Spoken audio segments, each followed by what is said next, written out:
It's predictable that every confirmation hearing now is going to be overblown, politicized circus. And it's because we've accepted a new theory about how our three branches of government should work, and in particular how the judiciary should work.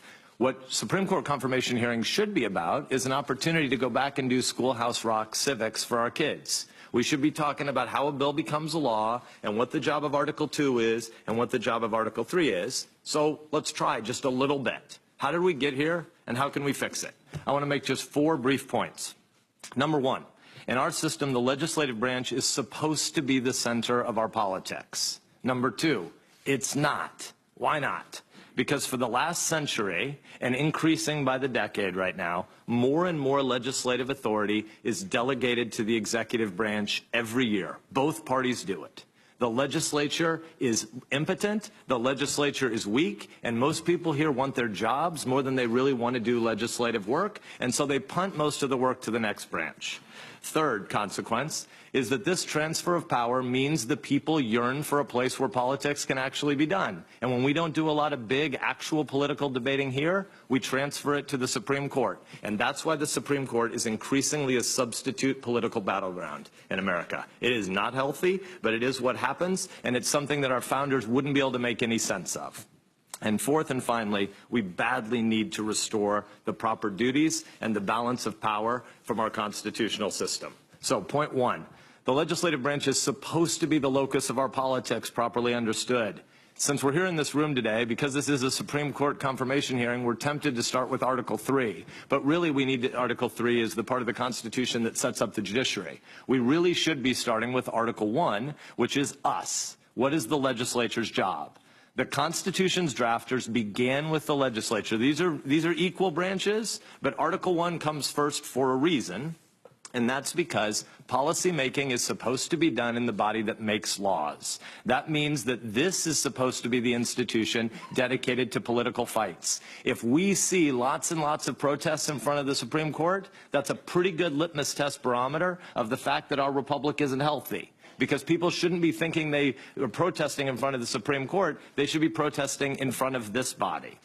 The legislature is designed to be controversial, noisy, sometimes even rowdy, because making laws means we have to hash out the reality that we don't all agree. Government is about power.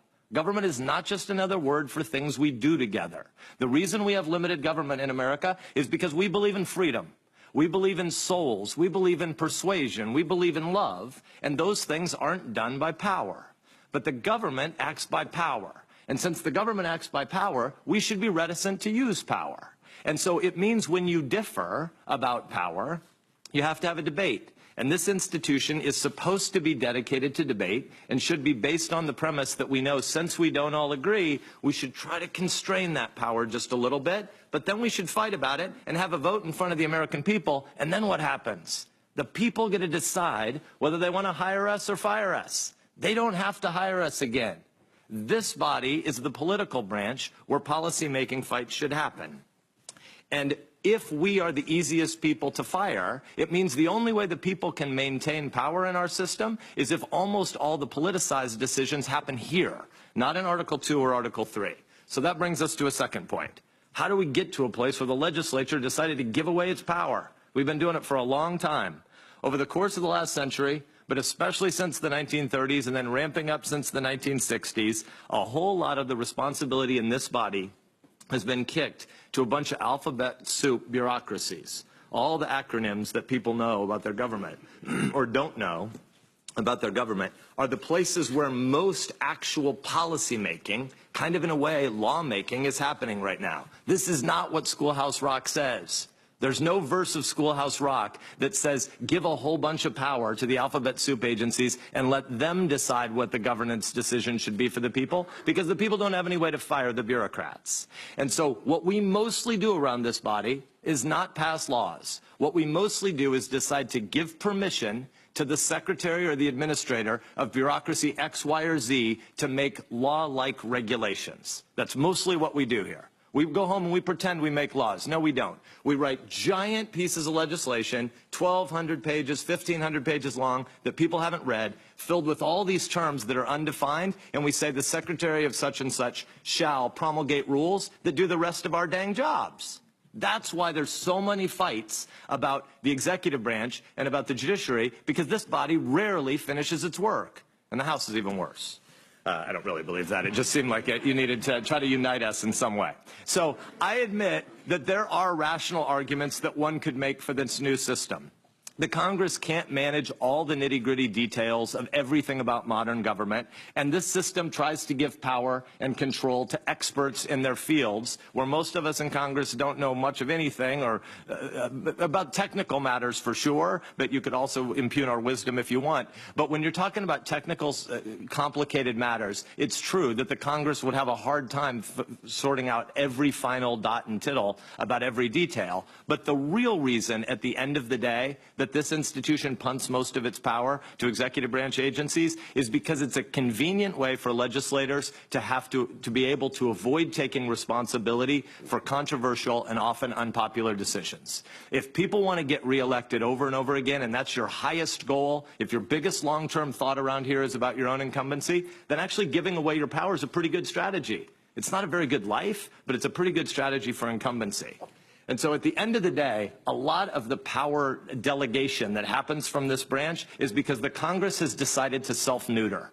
Well, guess what? The important thing isn't whether or not the Congress has lame jobs. The important thing is that when the Congress neuters itself and gives power to an unaccountable fourth branch of government, it means the people are cut out of the process. There's nobody in Nebraska, there's nobody in Minnesota or Delaware who elected the Deputy Assistant Administrator of Plant Quarantine at the USDA. And yet if the Deputy Assistant Administrator of Plant Quarantine does something to make Nebraskans' lives really difficult, which happens to farmers and ranchers in Nebraska, who do they protest to? Where do they go? How do they navigate the complexity and the thicket of all the lobbyists in this town to do executive agency lobbying? They can't. And so what happens is they don't have any ability to speak out and to fire people through an election. And so ultimately, when the Congress is neutered, when the administrative state grows, when there is this fourth branch of government, it makes it harder and harder for the concerns of citizens to be represented and articulated by people that the people know that they have power over. All the power right now, or almost all the power right now, happens off stage. And that leaves a lot of people wondering who's looking out for me. And that brings us to the third point. The Supreme Court becomes our substitute political battleground. It's only 9 people. You can know them, you can demonize them, you can try to make them messiahs, but ultimately, because people can't navigate their way through the bureaucracy, they turn to the Supreme Court looking for politics. And knowing that our elected officials no longer care enough to do the hard work of reasoning through the places where we differ and deciding to shroud our power at times, it means that we look for 9 justices to be super legislators. We look for 9 justices to try to right the wrongs from other places in the process. When people talk about wanting to have empathy from their justices, this is what they're talking about. They're talking about trying to make the justices do something that the Congress refuses to do as it constantly abdicates its responsibility. The hyperventilating that we see in this process and the way that today's hearing started with 90 minutes of theatrics that are pre-planned with certain members of the other side here, it shows us a system that is wildly out of whack. And thus a fourth and final point. The solution here is not to try to find judges who will be policymakers. The solution is not to try to turn the Supreme Court into an election battle for TV. The solution is to restore a proper constitutional order with a balance of powers. We need Schoolhouse Rock back. We need a Congress that writes laws and then stands before the people and suffers the consequences and gets to go back to our own Mount Vernon if that's what the electors decide. We need an executive branch that has a humble view of its job as enforcing the law, not trying to write laws in the Congress's absence. And we need a judiciary that tries to apply written laws to facts and cases that are actually before it. This is the elegant and the fair process that the founders created. It's the process where the people who are elected, 2 and 6 years in this institution, 4 years in the executive branch, can be fired because the justices and the judges, the men and women who serve America's people by wearing black robes, they're insulated from politics. This is why we talk about an independent judiciary. This is why they wear robes. This is why we shouldn't talk about Republican and Democratic judges and justices. This is why we say justice is blind. This is why we give judges lifetime tenure. And this is why this is the last job interview Brett Kavanaugh will ever have. because he's going to a job where he's not supposed to be a super legislator. So the question before us today is not what does Brett Kavanaugh think 11 years ago on some policy matter. The question before us is whether or not he has the temperament and the character to take his policy views and his political preferences and put them in a box marked irrelevant and set it aside every morning when he puts on the black robe. The question is, does he have the character and temperament to do that? If you don't think he does, vote no. But if you think he does, stop the charades.